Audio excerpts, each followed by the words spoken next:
Bonjour et bienvenue à cette présentation portant sur des stratégies pour promouvoir la réussite de votre enfant à la maison. Vous trouverez dans cette présentation une variété de stratégies et de changements que vous pourrez intégrer à votre routine familiale quotidienne pour éventuellement prévenir certains défis ou surmonter certains obstacles au bien-être de votre famille. La mise en œuvre de certaines de ces stratégies peut aider à promouvoir des comportements positifs et à prévenir la frustration ou les comportements difficiles. Il suffit parfois d'un petit changement pour résoudre un gros problème. La première stratégie consiste à saisir les occasions de renforcer les comportements positifs de votre enfant. L'arrivée de la COVID-19 a probablement augmenté de manière importante le temps que votre famille passe à la maison. En raison de cette augmentation, il vous arrive peut-être de dire des choses comme « partage avec ton frère »,« ne touche pas à ça » ou encore « pas maintenant », plus souvent qu'à l'habitude. Cependant, avez-vous déjà porté attention à la fréquence à laquelle vous félicitez votre enfant pour ses bons comportements au cours d'une journée? En général, les adultes ont tendance à intervenir rapidement lorsque les enfants font quelque chose qui leur est interdit, mais n'interviennent pas aussi souvent lorsqu'ils font quelque chose convenablement ou de manière attendue. Lorsque vous faites l'effort de souligner les bons comportements et de féliciter votre enfant, vous augmentez la possibilité que ces bons comportements deviennent durables ou plus fréquents. L'objectif est d'offrir à votre enfant beaucoup plus de félicitations que de réprimandes ou de corrections. Ainsi, vos interactions avec votre enfant sont plus souvent positives que négatives, ce qui peut améliorer l'atmosphère dans votre foyer et favoriser un plus grand nombre de bons comportements. Soyez très précis sur ce que vous dites dans vos félicitations. Par exemple, dites « Merci d'avoir fait un casse-tête pendant que j'étais au téléphone » plutôt que de simplement dire « Merci ». Vous permettez ainsi à votre enfant de savoir exactement ce qu'il a bien fait et augmenterez les chances qu'il reproduise le comportement à l'avenir. Voici un conseil pour commencer à utiliser cette stratégie. Gardez un papier et un crayon avec vous en tout temps durant une journée et notez le nombre de fois où vous félicitez votre enfant et le nombre de fois où vous le réprimandez ou corrigez son comportement. Fixez-vous comme objectif d'offrir au moins 4 fois plus de félicitations que de réprimandes. Vous souvenez-vous de ces moments de votre enfance où l'on vous disait « D'abord mange tes légumes, après tu pourras avoir ton dessert ». Cette stratégie est, en fait, soutenue par la science. En utilisant la stratégie « D'abord, après », vous pouvez amener votre enfant à accomplir une tâche ou une activité qu'il n'aime pas ou qu'il aime moins en lui offrant la possibilité de faire quelque chose qu'il aime une fois la tâche ou l'activité terminée. Par exemple, d'abord, ramasse tes blocs, après, tu pourras jouer avec des bulles. Pour commencer à utiliser cette stratégie, choisissez une tâche ou une activité que votre enfant peut faire mais qui lui déplaît et choisissez un objet ou une activité que votre enfant aime. Formulez votre phrase de manière à ce qu'elle soit sous la forme d'abord, après, en utilisant un langage positif. C'est-à-dire, dites « range d'abord les blocs, après tu pourras jouer avec les bulles » et évitez de dire « si tu laisses les blocs par terre, ensuite tu ne pourras pas jouer avec les bulles ». Lorsque votre enfant a terminé l'activité, donnez-lui l'objet que vous aviez choisi au départ ou permettez-lui de se livrer à l'activité qu'il aime. La stratégie d'abord-après s'applique à des consignes précises, mais peut également être utilisée pour favoriser un déroulement positif à la journée entière. En planifiant stratégiquement les événements de la journée de manière à ce que les activités que votre enfant aime moins soient suivies d'activités qu'il aime, la probabilité que votre enfant participe à l'activité qu'il n'aime pas augmente. Par exemple, si votre enfant n'aime pas s'habiller le matin, mais qu'il aime déjeuner, au lieu de lui faire prendre son déjeuner d'abord, soit une activité qu'il aime, puis de lui demander de s'habiller par la suite, soit une activité qu'il n'aime pas, vous pouvez changer l'ordre de ces deux activités de manière à ce qu'il s'habille d'abord et déjeune par la suite. Voici un conseil pour commencer à utiliser cette stratégie. Passez en revue ou notez les activités et les tâches que votre enfant effectue habituellement entre le lever et le coucher et déterminez celles qui sont pour lui les plus difficiles. Réorganisez, dans la mesure du possible, l'ordre de ces activités de manière à ce qu'une activité agréable ou appréciée de votre enfant suive chaque activité qu'il aime moins ou qui lui est difficile. La prochaine stratégie consiste à maximiser et à minimiser vos réactions. Pensez à ce qui se passe après les comportements positifs de votre enfant et à ce qui se passe après ces comportements problématiques. Quel genre de comportement provoque les plus grandes réactions? Le renforcement est un excellent outil lorsqu'il permet d'accroître une compétence ou un comportement que l'on souhaite voir se produire plus souvent. Cependant, il peut également causer de façon non intentionnelle l'augmentation d'un comportement problématique. Parfois, nous réagissons à des comportements difficiles d'une certaine manière en pensant les faire cesser, mais ceux-ci continuent à se produire. Il est alors juste de conclure que le renforcement est en jeu, même si ce n'est pas ce que nous voulions. En conséquence, il est nécessaire de faire preuve de stratégie quant aux comportements que vous renforcez et à la manière de les renforcer. Le fait de maximiser notre réaction pour les comportements positifs, par exemple, accorder beaucoup d'attention à votre enfant, lui donner accès à ses jouets préférés, lui offrir un aliment spécial, etc., et de minimiser notre réaction aux comportements problématiques donne généralement de meilleurs résultats. Cela ne signifie pas nécessairement que vous ne devez pas réagir du tout aux comportements problématiques, puisque cela peut faire en sorte que les comportements soient plus dangereux et causer plus de problèmes que le comportement problématique initial, mais plutôt que vous devez contrôler votre réaction au comportement en évitant d'y réagir trop fortement. Dans ces situations, restez calme, utilisez un ton de voix calme, prenez une grande respiration et utilisez un langage corporel non menaçant. Pour commencer à utiliser cette stratégie, déterminez un comportement que vous aimeriez voir se produire plus souvent. Choisissez un comportement que votre enfant sait déjà faire, mais que vous aimeriez voir se produire plus souvent. Assurez-vous que votre enfant a de l'intérêt pour ce comportement et que celui-ci l'aide d'une manière ou d'une autre. Ensuite, décidez comment vous allez réagir lorsque le comportement se produira. Décidez de ce que vous allez dire, faire et donner à votre enfant lorsque le comportement que vous voulez voir se produira. La prochaine stratégie consiste à réserver des renforçateurs. Avez-vous déjà remarqué que le plaisir que vous procurent les choses que vous aimez est plus grand lorsque vous en avez été privé depuis un certain temps? Le même concept s'applique aux renforçateurs. Un renforçateur est plus efficace lorsqu'il est désiré de votre enfant, mais que son accès est limité. Par exemple, si jouer à un jeu spécifique renforce votre enfant et que ce jeu est toujours disponible, l'efficacité du jeu en tant que renforçateur est diminuée.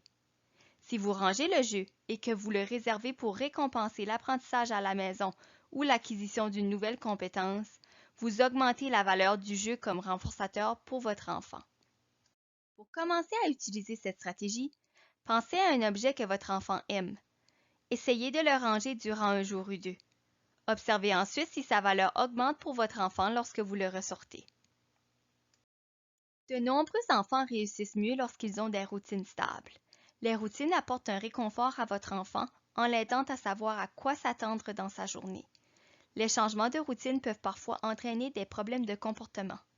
La distanciation physique fait en sorte que des changements dans la routine de votre enfant sont probablement inévitables. En revanche, vous pouvez appuyer votre enfant en maintenant les routines qui peuvent rester inchangées, comme en ayant des heures de repas fixes et une constance dans la routine du coucher. Mettre en place de nouvelles routines peut également contribuer à donner une certaine structure à la journée de votre enfant, à favoriser des interactions positives avec les autres et à gérer le temps consacré aux activités structurées et aux jeux libres. Les nouvelles routines peuvent inclure des activités dirigées par vous-même, par d'autres adultes ou par des frères et sœurs, ainsi que des activités de jeux libres ou sensorielles qui ne nécessitent pas d'interaction avec les autres. Alternez les tâches et les activités intérieures et extérieures tout en respectant les directives de distanciation physique. Ayez des attentes simples et veillez à donner à votre enfant de nombreux commentaires positifs sur sa participation et sa coopération aux activités. Voici un conseil pour commencer à utiliser cette stratégie. Choisissez un moment de la journée que vous aimeriez mieux structurer et intégrer progressivement des activités connues de votre enfant durant cette période ou intégrer de nouvelles activités en augmentant progressivement le temps que votre enfant y consacre. Offrir du support visuel est une autre stratégie qui peut promouvoir la réussite de votre enfant à la maison. Votre enfant ne comprend peut-être pas toujours ce que vous voulez qu'il fasse, même si vous le lui demandez régulièrement et très clairement et que vous savez qu'il sait comment le faire. Cela peut mener à des comportements difficiles et à de la frustration.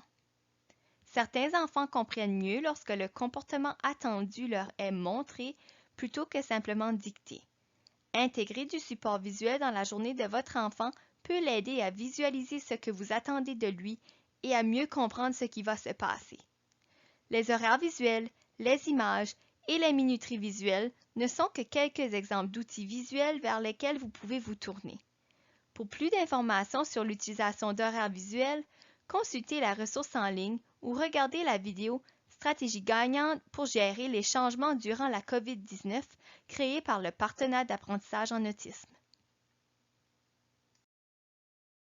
Pour commencer à utiliser cette stratégie, choisissez un moment particulièrement difficile de la journée de votre enfant et créez un horaire visuel avec des images ou des objets représentant chaque activité et chaque tâche faisant partie de la routine.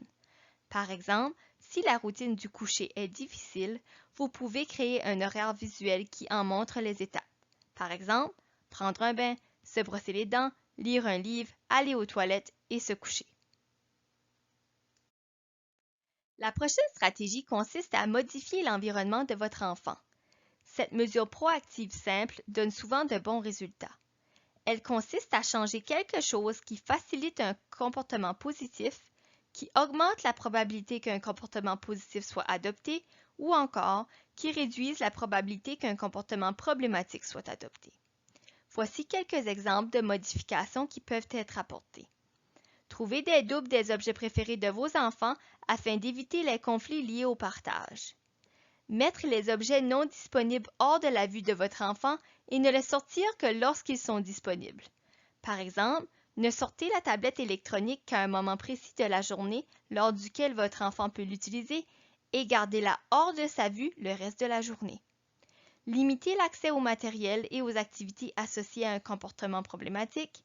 Réduire l'effort nécessaire pour adopter un comportement approprié en rendant le matériel nécessaire facilement accessible. Par exemple, placez les vêtements et les chaussures d'extérieur de votre enfant dans un bac près de la porte. Un conseil pour commencer à utiliser cette stratégie est de penser à un moment lors duquel votre enfant est généralement moins coopératif. Examinez l'environnement qui l'entoure durant cette période et demandez-vous « Comment pourrais-je organiser cet espace différemment pour diminuer les risques de comportements problématiques? » Êtes-vous plus performant lorsque vous avez votre mot à dire sur ce que vous allez faire ou lorsqu'une décision est prise à votre place? La plupart des gens préfèrent avoir le choix, y compris les enfants. En offrant des choix à votre enfant, vous lui offrez plus de contrôle sur ce qui se passe dans sa vie quotidienne. Donner des choix à votre enfant offre l'avantage que votre enfant et vous avez tous deux un certain contrôle sur le résultat. La possibilité de faire des choix permet à votre enfant de montrer ses préférences et augmente les chances qu'il adopte un comportement souhaité plutôt qu'un comportement problématique. Cette stratégie peut être adaptée facilement en fonction des besoins et des préférences de votre enfant. Par exemple, vous pouvez adapter le nombre d'options parmi lesquelles il peut choisir, associer les options à du support visuel, etc. Pour commencer à utiliser cette stratégie, aujourd'hui, offrez des choix à votre enfant. Par exemple, offrez un choix à votre enfant à chaque étape de sa journée. Pendant le déjeuner, pendant les jeux libres, pendant les activités extérieures, etc. La dernière stratégie consiste à modeler l'autorégulation. La capacité de s'autoréguler signifie avoir une gamme flexible de réponses émotionnelles et comportementales en fonction de ce qui se passe autour de soi. La COVID-19 a apporté son lot d'incertitudes et de défis. Les adultes comme les enfants peuvent se sentir impuissants et avoir du mal à faire face aux défis supplémentaires et à l'imprévisibilité de la vie quotidienne. L'adaptation qu'exige la pandémie peut être particulièrement difficile pour les enfants avec un trouble du spectre de l'autisme en raison des caractéristiques qui y sont associées. Les routines peuvent être grandement affectées et votre enfant peut avoir de la difficulté à comprendre pourquoi il ne peut pas voir certaines personnes, pourquoi certaines activités n'ont pas lieu ou pourquoi il ne peut pas fréquenter certains de ses endroits préférés.